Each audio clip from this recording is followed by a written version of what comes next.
Hoy se va a llamar La increíble gracia de Dios. Vamos a leer entonces del Marcos 2, del 13 al 17. ¿Ya todos lo tienen? Sí. Perfecto, dice llamamiento de Leví. Después volvió a salir al mar y toda la gente venía a él y les enseñaba. Y al pasar vio a Leví, hijo de Alfeo, sentado al banco de los tributos públicos y le dijo: sígueme. Y levantándose le siguió. Aconteció que estando Jesús a la mesa en casa de él, muchos publicanos y pecadores estaban también a la mesa juntamente con Jesús y sus discípulos, porque había muchos que le habían seguido. Y los escribas y los fariseos, viéndole comer con los publicanos y con los pecadores, dijeron a los discípulos: ¿qué es esto que él come y bebe con los publicanos y pecadores? Al oír esto, Jesús les dijo: los sanos no tienen necesidad de médico, sino los enfermos. No he venido a llamar a justos, sino a pecadores. Escuchemos la palabra de nuestro Dios.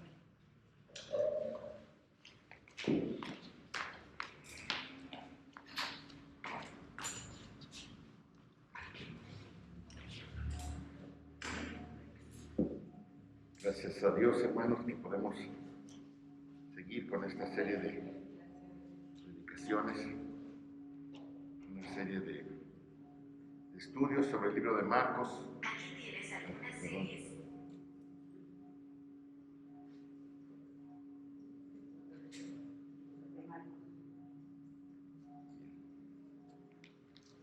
Pues gracias a Dios. Vamos a orar, hermanos, vamos a empezar. Bendito Padre Celestial, te alabamos y te damos gracias porque tu misericordia, Señor, es mejor que la vida, porque nuestros labios te pueden alabar, porque podemos bendecirte con nuestra vida, porque podemos seguir adelante, Señor, y podemos saber que tu gracia y tu misericordia están en medio nuestro. Padre, yo quiero pedirte que en esta hora tú nos hables, tú puedas pues darnos a entender lo que tú tienes para nuestras vidas en esta hora, a través de tu palabra, Señor. Que tu Espíritu Santo hable a cada corazón, a cada mente, Señor, y que podamos salir no solamente renovados, con entusiasmo, sino con ánimo de obedecerte, de servirte, de alcanzar a otros, Padre, para ti. Todo esto te lo pedimos en el nombre de tu Hijo amado, Cristo Jesús. Amén. Amén, hermanos. Pues gracias a Dios que ya salieron los niños a su clase. Y bueno, quisiera que antes hiciéramos una especie de ejercicio de imaginación y que pensemos qué pasaría si en este momento Jesús viniera a esta tierra y comenzara su ministerio aquí en México, ¿verdad? Que naciera mexicano y que pues, comenzara a predicar en nuestro país. ¿Qué sería lo que él predicaría? Pues él predicaría lo mismo que predicó hace 2000 años, ¿verdad? Y lo mismo que le predicó al pueblo judío. Porque ese es el mensaje del Evangelio. Por eso es el reino de Dios se ha acercado y es lo mismo. Pero, ¿qué pasaría? ¿Creen ustedes que Jesús moriría igual que murió hace 2000 años, crucificado? Pues lo más seguro es que sí. Lo más seguro, y no es lo más seguro, Dios así lo hubiera querido y así sería. Sin embargo, las razones por las cuales Jesús fue crucificado hace 2000 años serían muy diferentes a las por las cuales Jesús sería crucificado el día de hoy. Hace 2000 años a Jesús se le acusó de ser un religioso, o bueno, no, una persona que estaba fuera de la religión judía. A Jesús se le acusó de ser demasiado malo. Inclusive decían que las cosas que hacía, las hacía por el poder de Satanás, ¿se acuerdan? Y por eso lo acusaron. Y lo acusaban de comer y de andar con publicanos y con pecadores y con prostitutas. ¿verdad? Y de desobedecer el sábado y de romper eso que en un mundo de aquel entonces los judíos totalmente morales, superficialmente, ¿verdad? Morales, legalistas. Jesús no era lo suficientemente legalista como ellos creían que era. Y por eso lo crucificaron, lo acusaron y dijeron, este hombre se hace pasar por el Hijo de Dios y no obedece la ley del sábado y se junta con publicanos y sana por Satanás y lo crucificaron. ¿Qué pasaría hoy? ¿Qué pasaría hoy con ese mismo Jesús? Lo mismo. Lo mismo, pero al revés.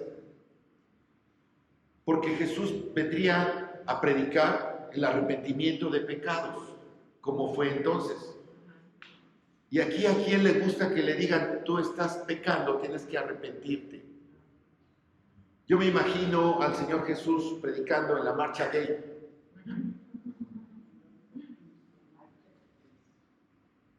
¿Qué les estuviera diciendo? Seguramente los amaba, los amaría como los ama ahora, ¿verdad? Pero les dijera, están mal, tienen que arrepentirse. Eso de la ideología de género no existe, Dios no hice así al hombre, yo lo hice mujer y hombre. ¿Qué pasa si alguno de ustedes va y le dice que trata de hacer eso en la marcha gay? ¿Verdad? Pues precisamente por las ideas contrarias, por lo digamos, contrario a lo de hace 2000 años, Jesús sería igualmente acusado, igualmente perseguido e igualmente crucificado.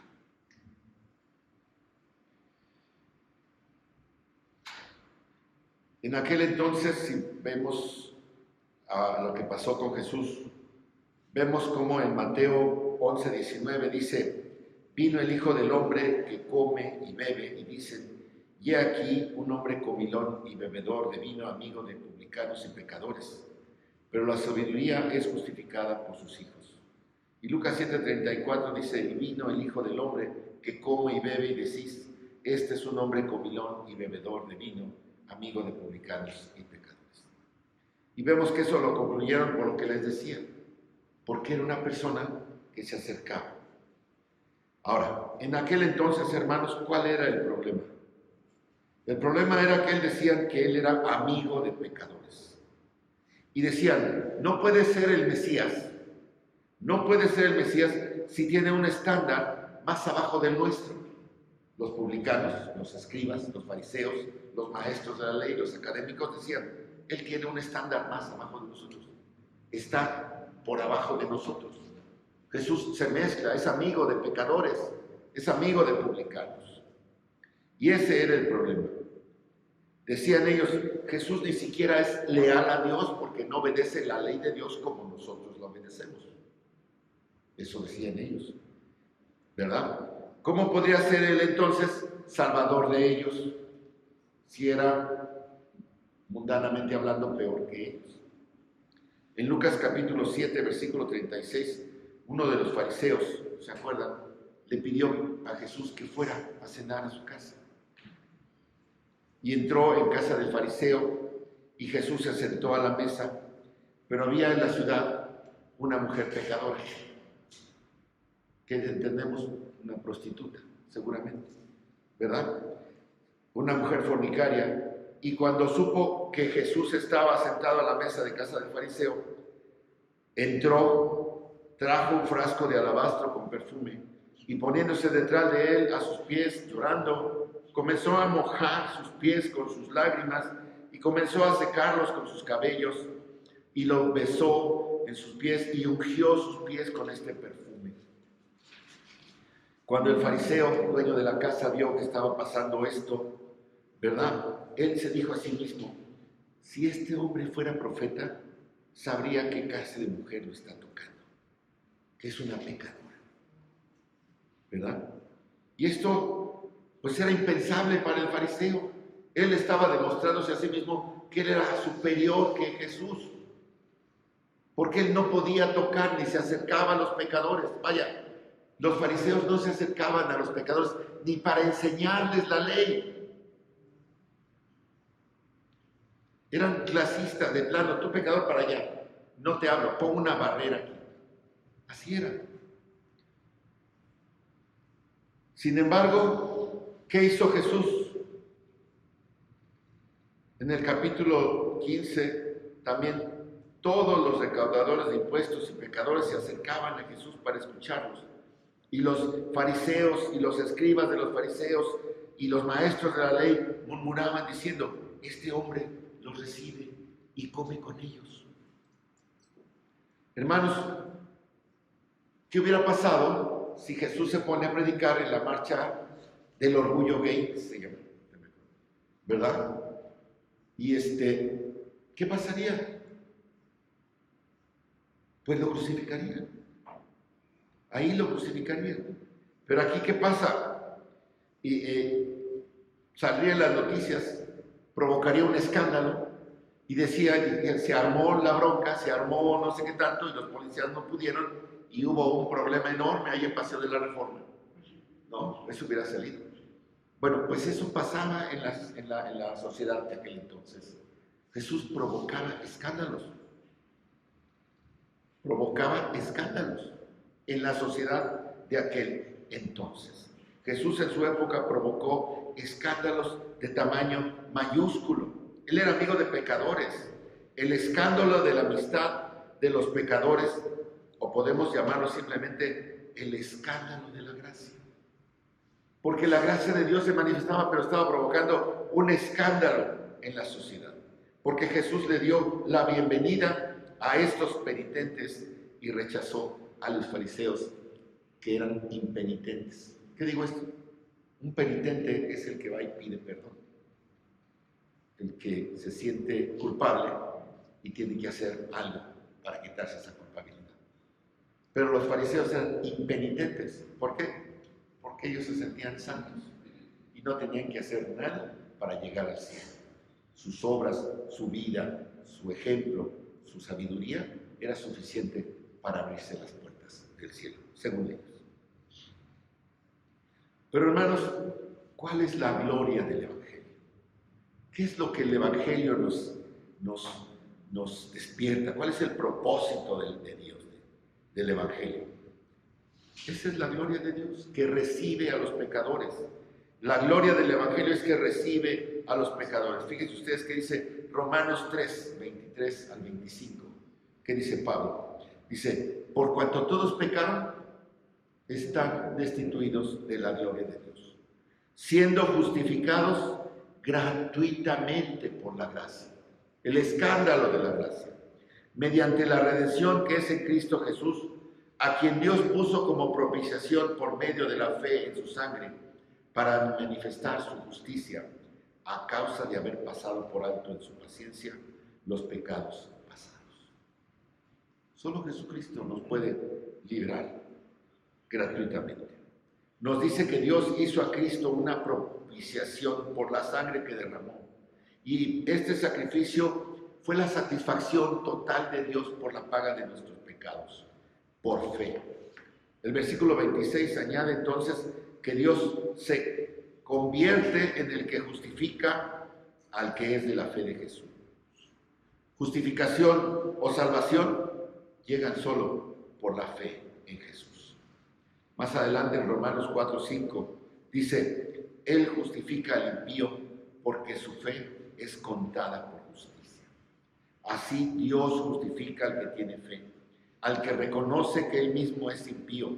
Dios justifica al impío que tiene fe. Romanos 5:6 dice, porque Cristo, cuando aún éramos débiles, a su tiempo murió por los impíos. Y esa es la clave. La palabra clave es que el Evangelio es para los impíos, para ti y para mí, impíos, que no somos dignos de merecer el perdón. Cristo no murió por los piadosos, Él murió por los impíos. Cristo, Dios justifica al impío. Ese es el Evangelio de las buenas nuevas. La gloria del Evangelio no es que Dios dé la salvación a las personas que la ganen. No es que esté repartiendo premios por el concurso que ganaron todos estos que se justificaron y que cumplieron la ley y que trataron de hacerlo. No es así. La gloria del Evangelio no es para las personas que son buenas o que son justas o que son santas. Él da salvación a los impíos, a los profanos, a los injustos que creen en Cristo y se arrepienten. Esto es lo inexplicable de la gracia de Dios.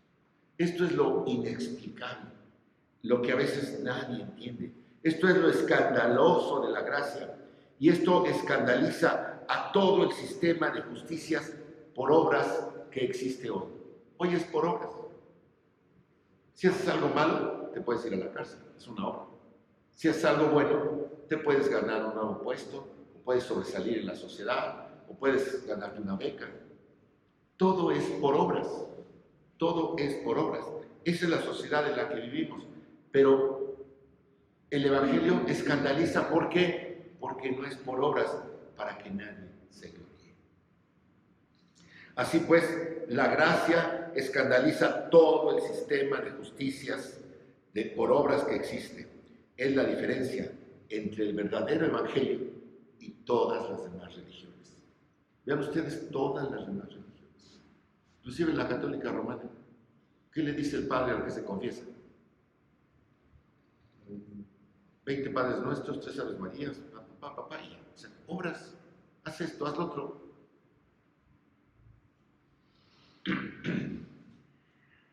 El pasaje de Marcos que nos toca hoy se centra pues en el escándalo de la amistad de Jesús con los pecadores.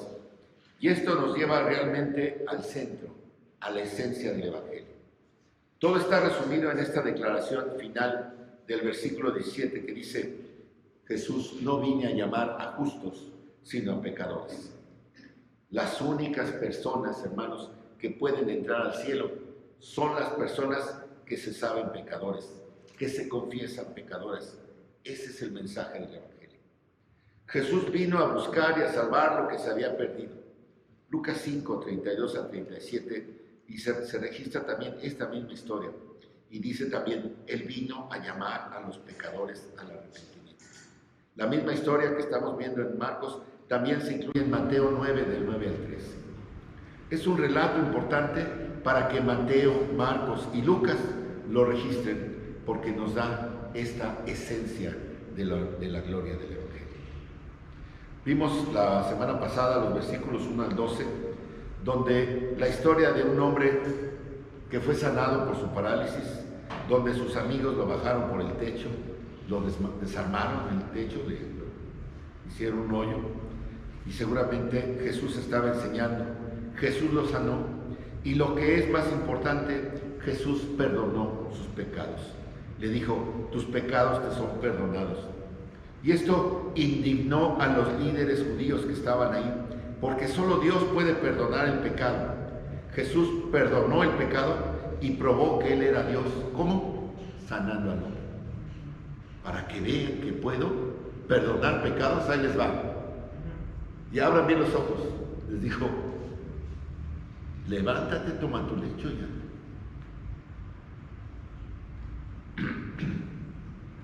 Ahora la siguiente historia, la que estamos leyendo hoy, nos dice a quién perdona los pecados.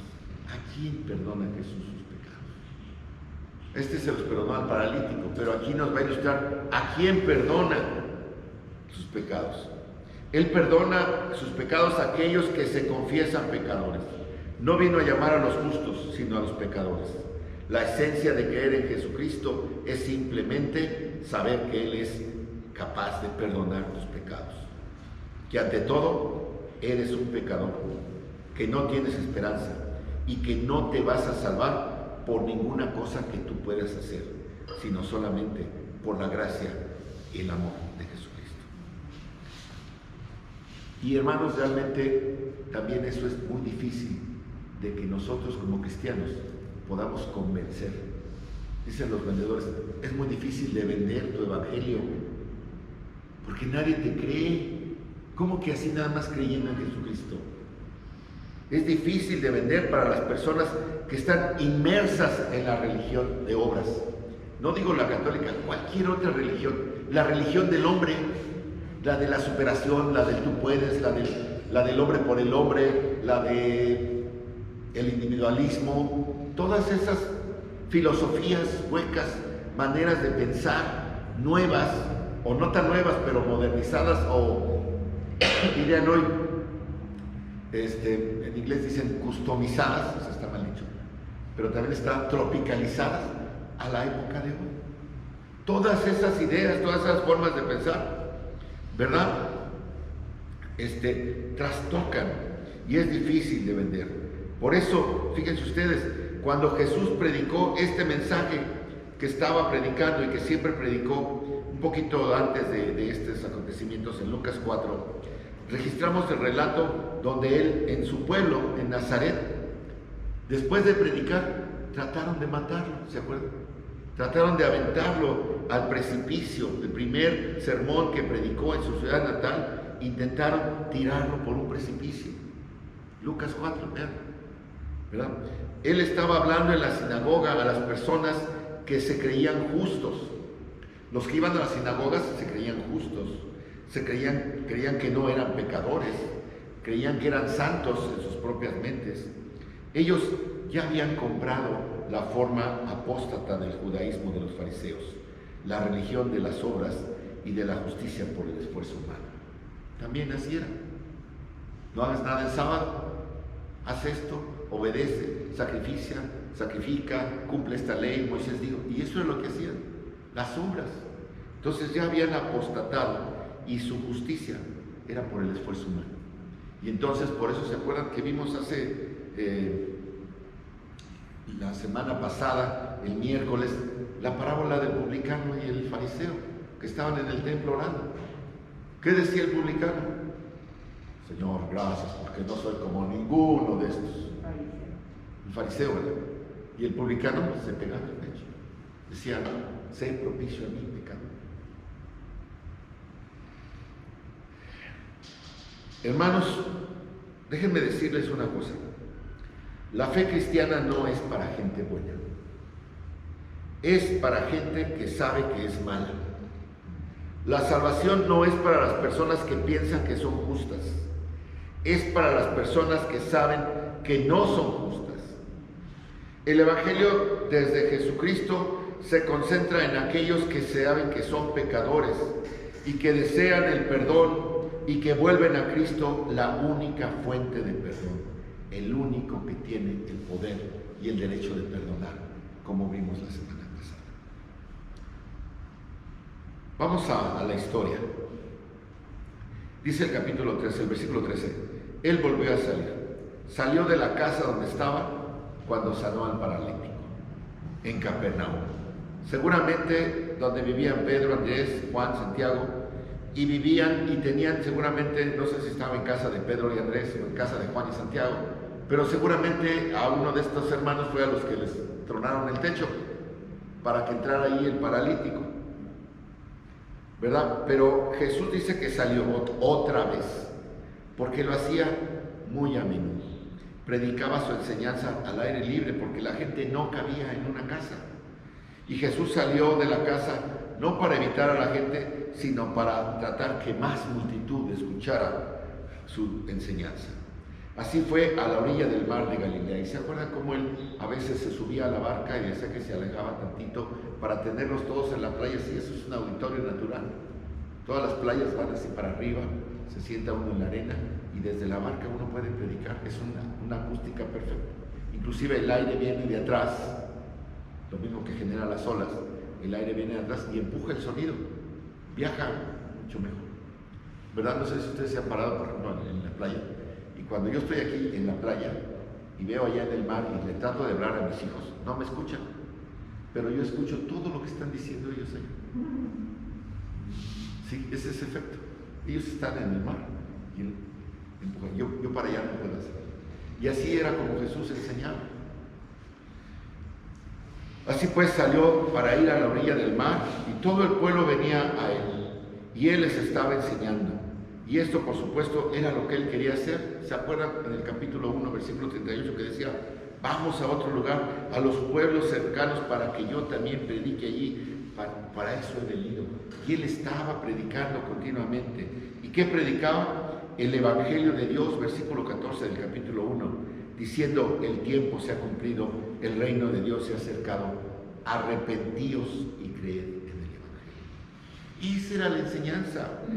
Esto es lo que él predicó. Predicaba el Evangelio de la salvación, el perdón de pecados, el Evangelio de la esperanza del cielo, el Evangelio que implicaba entrar en el reino de la salvación, el reino de Dios. Hizo lo que siempre hizo, predicó la salvación a través del arrepentimiento y la fe en el Evangelio, la fe en Él, en Jesucristo.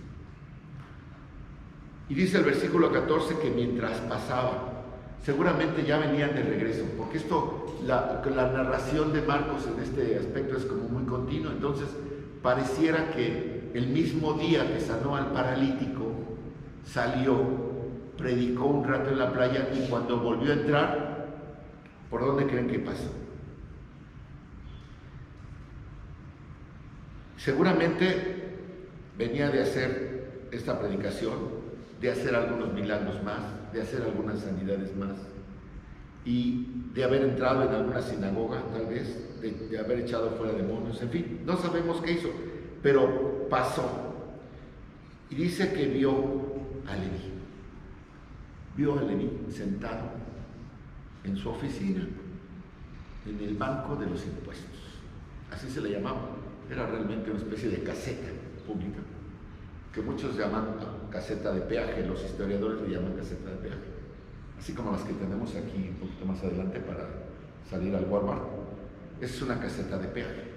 Bueno, así había casetas de impuestos, porque los cobradores de impuestos al que pasaban le cobraban sus impuestos. Lo veían, trae carga, a ver, ¿qué traes? No, pues que traigo trigo. Ah, pues pasa. ¿Y tú qué traes? No, pues que yo traigo pescado. Ah, ¿y tu burro cuántas patas tiene?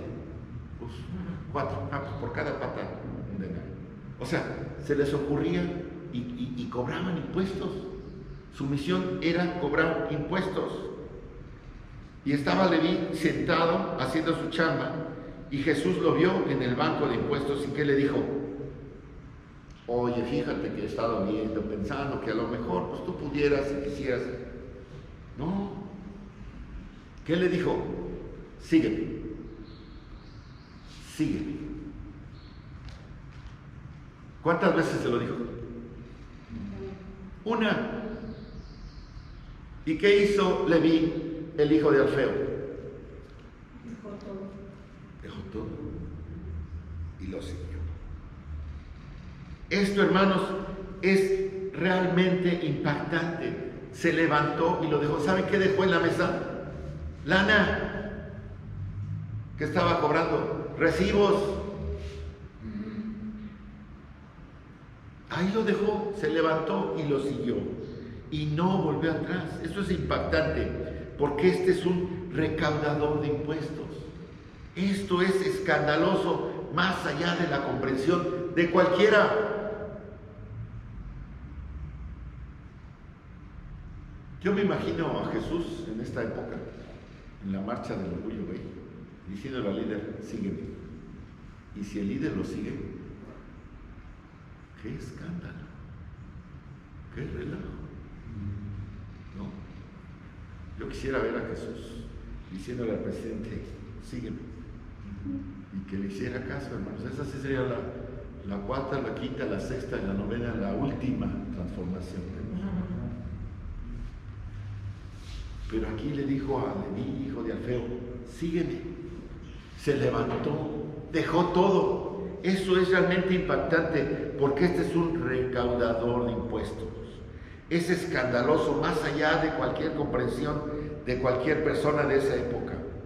Ningún maestro que se respetara a sí mismo quisiera ni siquiera acercarse, ni tener a un publicano que lo escuchara o que lo siguiera, a un recaudador de impuestos, porque eran lo peor de lo peor. Era la escoria de la sociedad israelita en ese momento en Israel. Si por casualidad algún recaudador de impuestos se hiciera seguidor de un maestro, el maestro haría todo lo posible para deshacerse de él.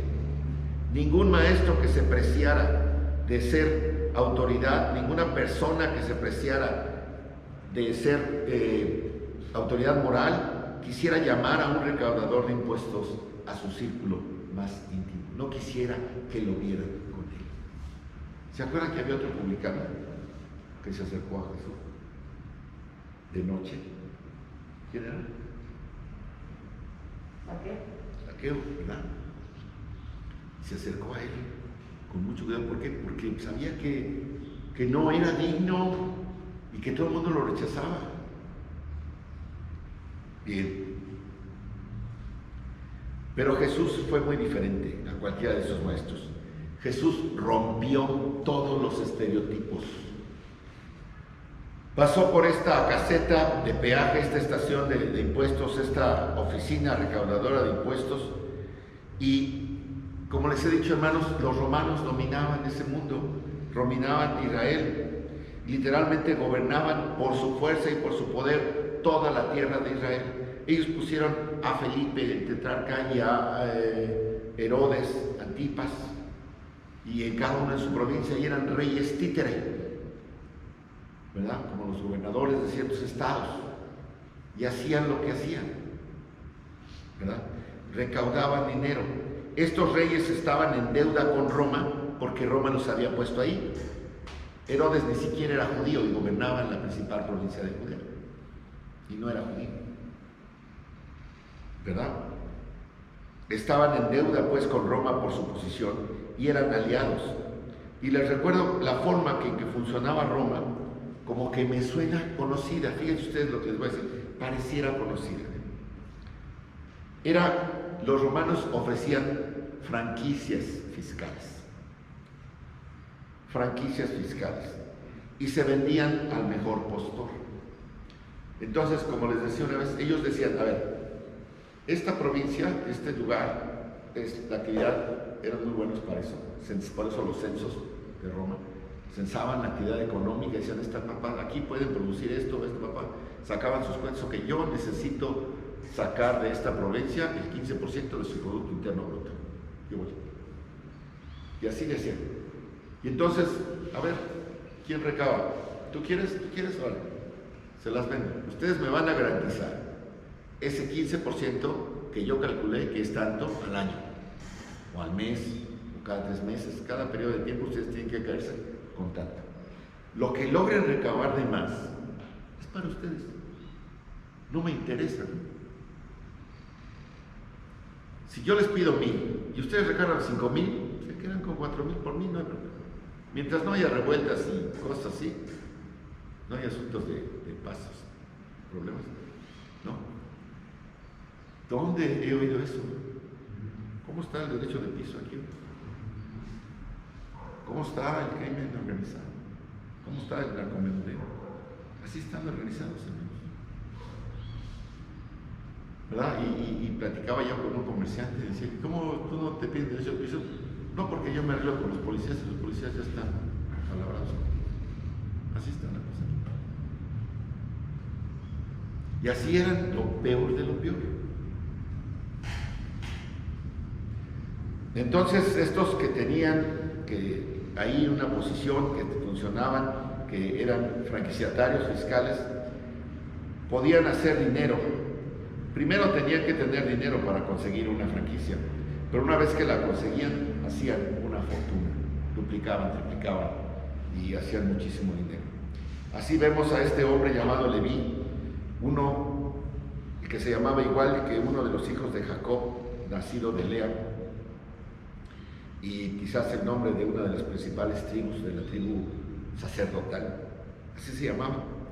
Leví, pues, vendió su alma a los romanos por dinero. Los romanos, enemigos de Israel, eran idólatras, odiados por los judíos, gentiles, inmundos, y había un odio general hacia Herodes Antipas porque no era judío. Pero Jesús se fija en alguien que además había vendido su alma a estos gentiles, a estos inmundos, con el fin de extorsionar a los judíos. Era un recaudador de impuestos, el peor traidor, lo peor de lo peor de lo peor. Sabemos pues que Leví era un recaudador de impuestos. Esta es la única vez, curiosamente, que el Evangelio de Marcos y tal vez en el de Lucas se le llama Leví, a Leví, que sabemos que es Mateo. En el relato de Mateo, Mateo se llama Mateo, no reconoce su nombre de Leví. Y él se llama a sí mismo Mateo. ¿Cómo fue que se cambió de nombre de Leví a Mateo? No sabemos. No tenemos ningún registro en la Escritura. Algunos suponen que Mateo se cambió el nombre solito. Y si se lo cambió solito, escogió muy bien su nombre.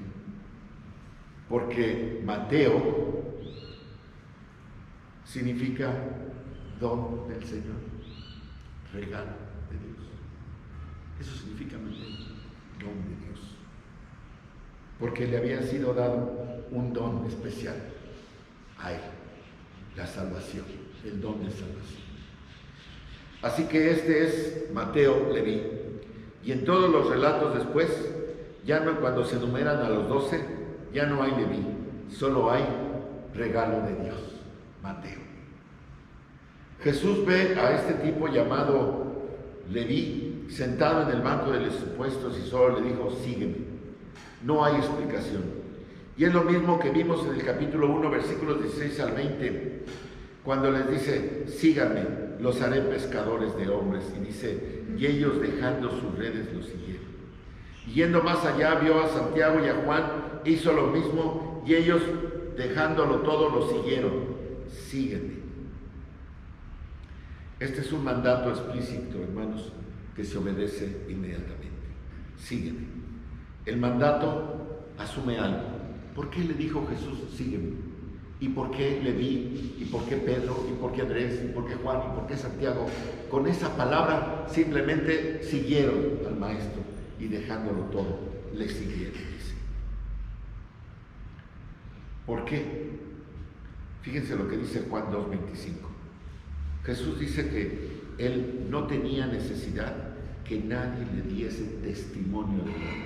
O sea, de que nadie le decía, ¿quién es él? Oye, ¿tú conoces a Manuel? Sí, platícame algo de Manuel, ¿no? Ah, pues fíjate que tiene un negocio, que está casado, que tiene... O sea, Jesús no necesitaba que le dijera nada de nadie.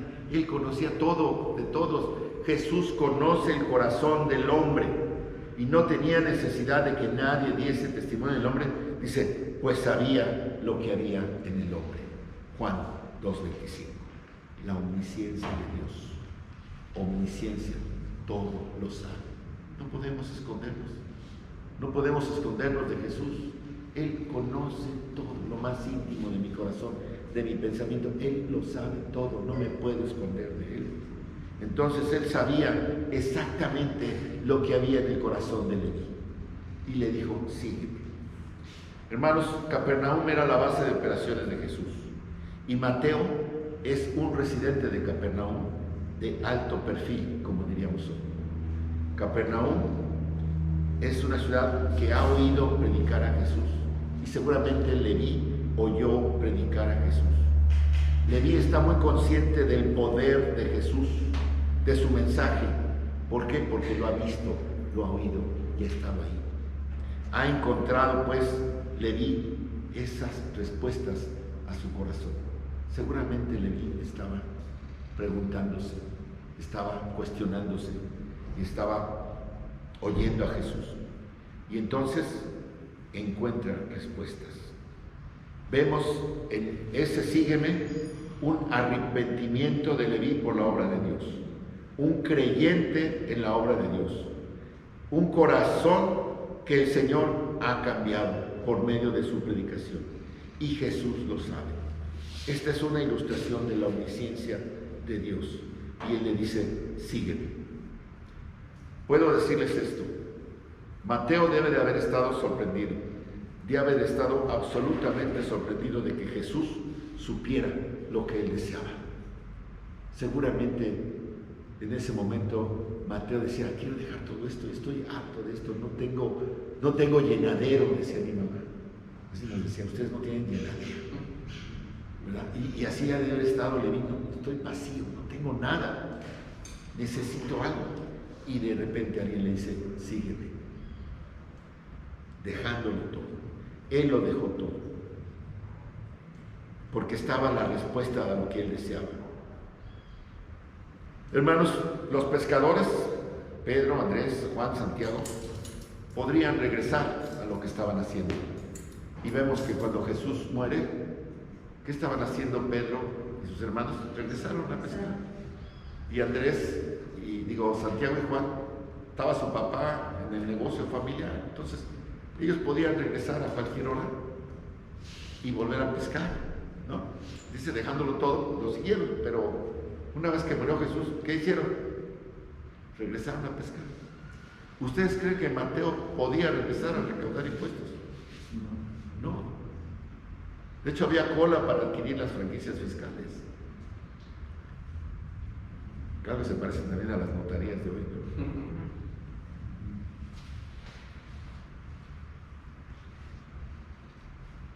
Entonces, cuando Lucas agrega, él lo dejó todo, lo dice en serio, no hubo retorno.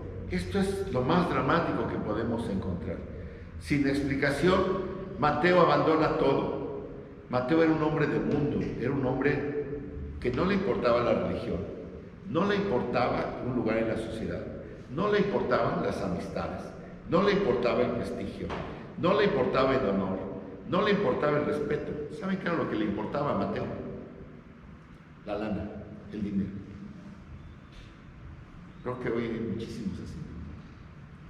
No le importaba lo que pensara Dios, lo que pensaban los fariseos, lo que pensara la gente de su pueblo, lo que pensara su familia incluso, lo que pensaban los líderes de la sinagoga.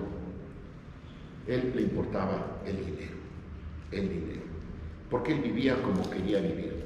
Él estaba contento estando con la escoria y con la gentuza que lo rodeaba alrededor de toda esta mafia que había, porque era una mafia en Capernaum y sus alrededores. Pero entonces, hermanos, la pregunta de los fariseos: ¿qué maestro se llama a sí mismo el Hijo de Dios, el Mesías, el Salvador del mundo, que es santo y justo, y de repente llama a su compañía, a su círculo más íntimo, a este recaudador de impuestos? Mateo, pues, pertenecía a una mafia formada por recaudadores de impuestos, y esto implicaba de ahí para abajo todos los tipos de delincuencia que se puedan imaginar: hurto, arbitrariedad, extorsión, usura, explotación. Eran lo peor excluidos de la sinagoga. Todos los recaudadores de impuestos y todas las personas que trabajaban para ellos eran impuros. Nadie de ellos se podía acercar a las sinagogas o a algún lugar donde existieran los judíos puros, por decirlo así. Mateo, el hombre, sabía pues que era un pecador. Sabía que no había nada en sí mismo para encomendarse a Dios, y seguramente estaba desesperanzado, estaba condenado, pero creyó en Jesús y quería el perdón, y Jesús lo sabía. Y todo lo que Jesús tuvo que decir fue: sígueme, y él lo dejó todo. Este es un acto de contrición, de arrepentimiento y de entrega.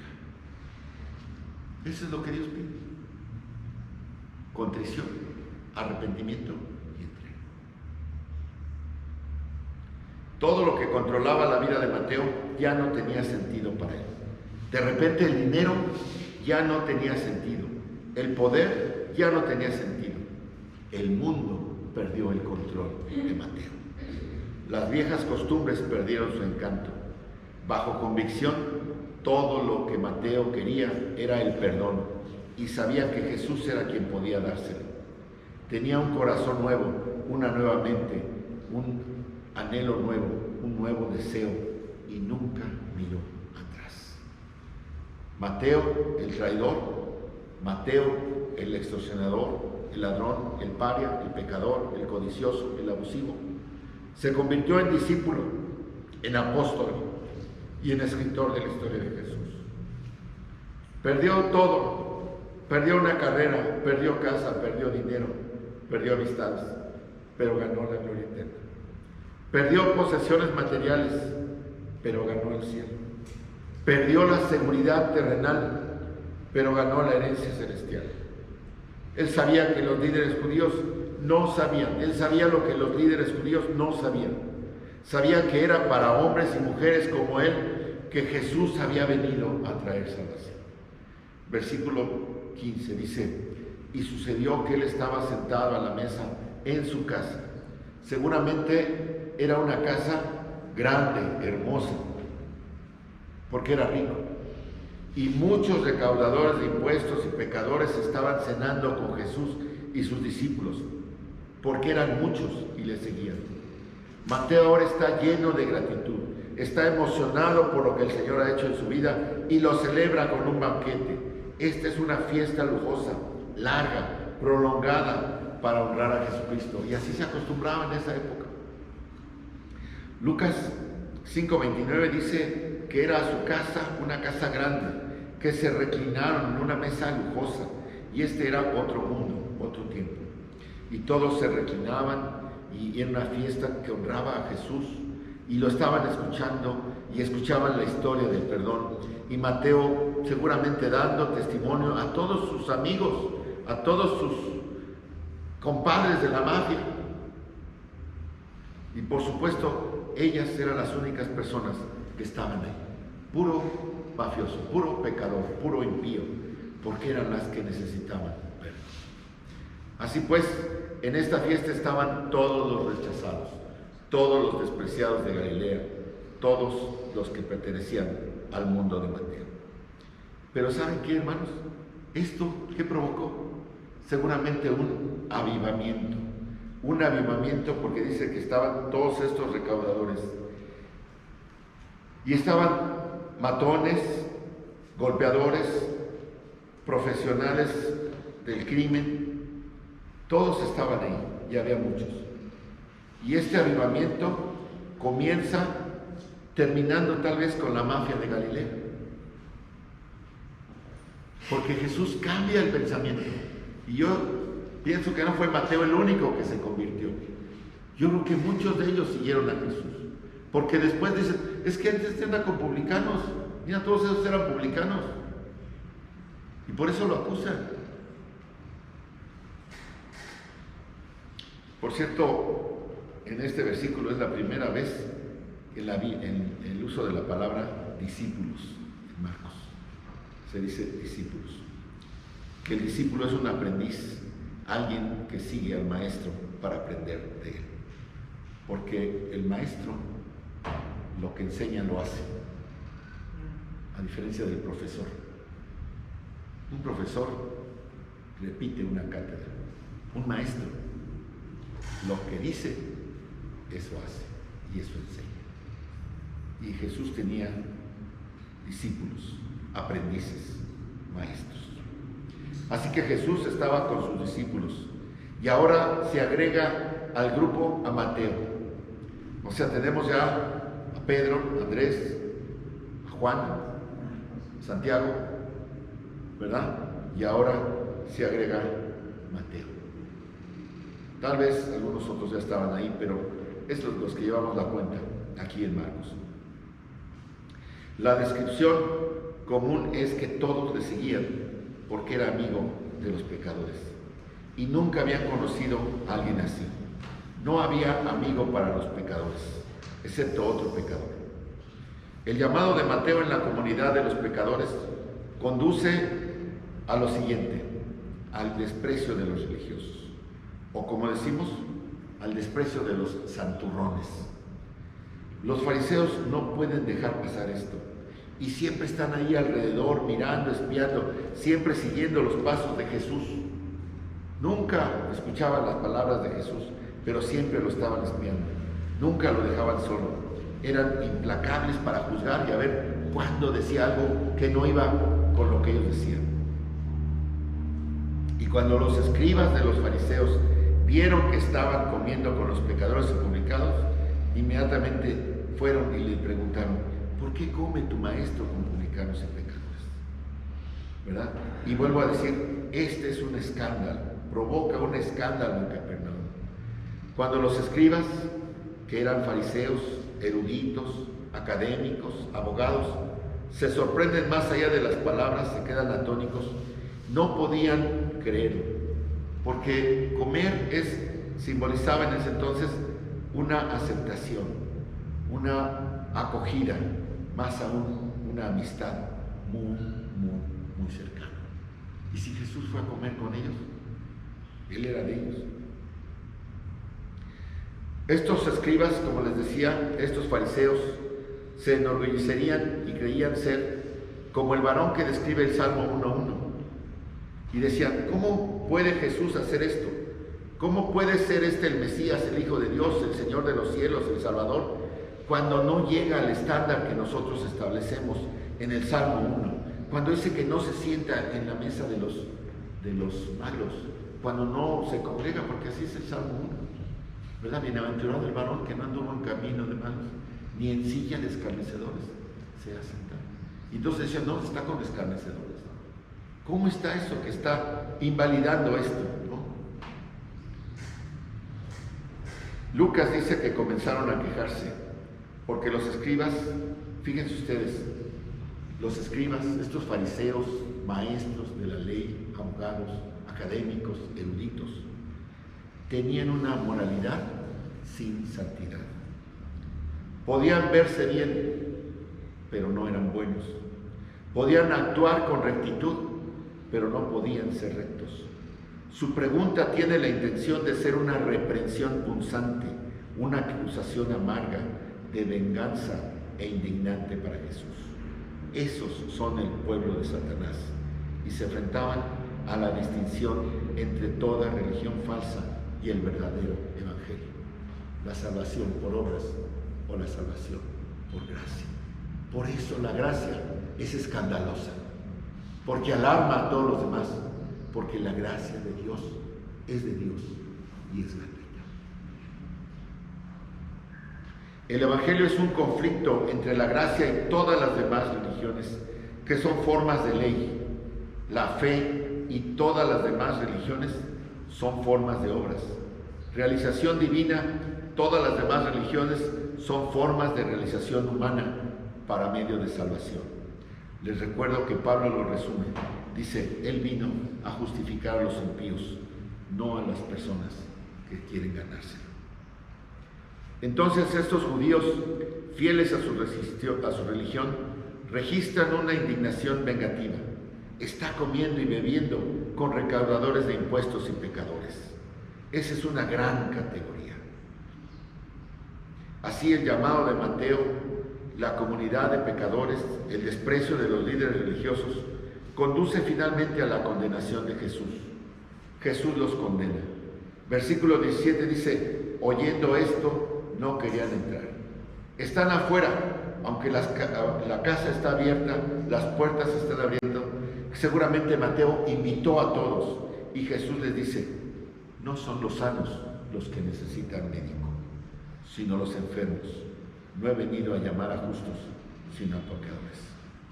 La respuesta a la pregunta retórica de los fariseos, de los maestros de la ley, que le dicen cómo es que está comiendo, es una respuesta doble. Primero les hace una analogía. No son los que están sanos los que necesitan médico, sino los que están enfermos. Es una analogía muy simple, muy simple. Los médicos van a los enfermos y los enfermos van a los médicos. No hay otra. ¿A qué vas al doctor? Pues a que me cure. Pero si no tienes nada, pues no tengo dinero. ¿Verdad? ¿Para qué vas al doctor? ¿A saludarlo? No, pues si me cobra caro. O sea, porque tengo algo, porque me duele algo. Por eso voy al doctor. O sea, es bien, la analogía es tan sencilla que cualquiera la puede entender. ¿Qué tan simple es eso? Jesús es el médico espiritual, es el iatros, es la palabra en griego, iatros espiritual, es el médico, el sanador, y Él necesita ir a las personas que necesitan ser sanadas. Si los fariseos, los mismos fariseos, ven cuán enfermas de pecado están estas personas, los publicanos y los mafiosos y los matones y las prostitutas y todo eso, y ellos ven y saben que son pecadores y los etiquetan como pecadores y los reconocen por toda su pecaminosidad, pues tiene mucho sentido que el Salvador venga a ellos, a los pecadores. Es lógico que el médico vaya a los enfermos. Pero los fariseos no lo pueden ver así. Y es una acusación muy fuerte a sus corazones fríos. Y por eso Jesús dijo en contraste, y les dije, venid a mí. Fíjense, ¿qué dice Jesús? En Mateo 23, venid a mí todos los que estáis trabajados, cargados, que yo os haré descansar. Eso es lo que les dice Jesús. A esos enfermos espirituales, vengan a mí, yo os haré descansar. Pero ¿qué les recarga a ellos? ¿Qué les remarca a estos fariseos el mismo Jesús en este Mateo 24? Les dice, ustedes atan pesadas cargas a sus espaldas, los llenan de leyes y les dicen de cosas que ni ustedes mismos pueden cumplir. Eso les dice Jesús. Pero Jesús les dice a los pecadores, venid a mí, todos los que estáis trabajados y cargados. Mi yugo es fácil, mi carga es ligera. Como le dice Jesús, échenmelas, échenmelas. ¿Estás cargado, hermano? Échamela. Eso dice Jesús. ¿Estás enfermo? Échamelo. ¿Tienes problemas? Échamelos. ¿No puedes con eso? Échamelo. Venid a mí todos los que estáis trabajados y cargados, que yo os haré descansar. Eso es lo que Jesús les está diciendo. Échame tus cargas. La analogía es obvia. Dijiste que son pecadores, son pecadores, están enfermos por el pecado, necesitan un sanador, necesitan un médico espiritual, necesitan quien pueda perdonarles el pecado. Así que la primera respuesta es una analogía. La segunda es de autoridad. Al final del versículo 17 dice, no vine a llamar a justos, sino a pecadores. Como diciendo, ¿tú eres justo? ¿Tú te crees justo? El versículo 32 de Lucas, en este mismo pasaje que narra, dice, no vine a llamar justos, sino a pecadores al arrepentimiento. Los está llamando a entrar al reino, los está llamando a ser perdonados, los está llamando a ser salvos. Jesús acepta la superficialidad de los escribas por el bien del momento y les acepta que sean justos. Dice, está bien, eres justo, no vine por ti pues. Y mientras continúes pensando que eres justo, morirás en tus pecados, porque donde yo voy, tú nunca vas a poder llegar. Acepto tu diagnóstico, acepto tu delirio, acepto que dices que eres justo, acepto que digas que no me necesitas, acepto que digas que no puedo ofrecerte nada. No vine pues por ti, vine a llamar a todos, pero a los que se dicen justos no puedo ofrecerles nada. Vine a llamar a los pecadores al arrepentimiento. Entonces, ¿qué es lo primero que tiene que pasar? Tenemos que reconocer nuestro pecado, como lo reconoció Leví. Estos maestros de la ley estaban tan lejos de Dios que podían identificar a las personas como pecadoras y en lugar de quererse fuente de su sanidad y de traerles bienestar espiritual, no tenían piedad de ellos. Estos maestros de la ley, como les decía, no se acercaban, ponían sus barreras, eran clasistas. Sin embargo, cuando Jesús vino, rompió estereotipos y lo hizo. Ellos se enfurecieron con odio contra el médico misericordioso que con compasión dio la bienvenida a pecadores perdonados y creyentes en su reino de salvación. Cristo Jesús dice que donde abunda el pecado, abunda mucho más la gracia.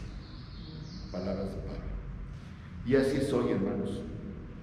La iglesia de Jesucristo no está formada por gente buena, está formada por gente mala.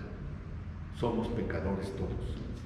La iglesia de Jesucristo no está formada por personas que se creen justas, está formada por personas que saben que no lo son.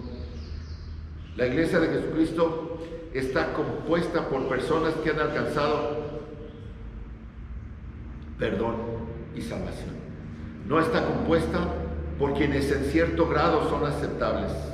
No está compuesta por personas que piensan que se han ganado todo, está formado por personas arrepentidas y perdonadas por Jesucristo. Si Jesús tiene autoridad para perdonar el pecado, el único pecado que Él puede perdonar es el pecado de aquellos que reconocen su miseria. ¿Le reconoces tú? ¿Cómo le reconoció Él? ¿Cómo le reconoció Mateo? Ese es el pecado que Dios perdona, el que yo reconozco, que soy pecador y necesito que Dios me perdone y me redime.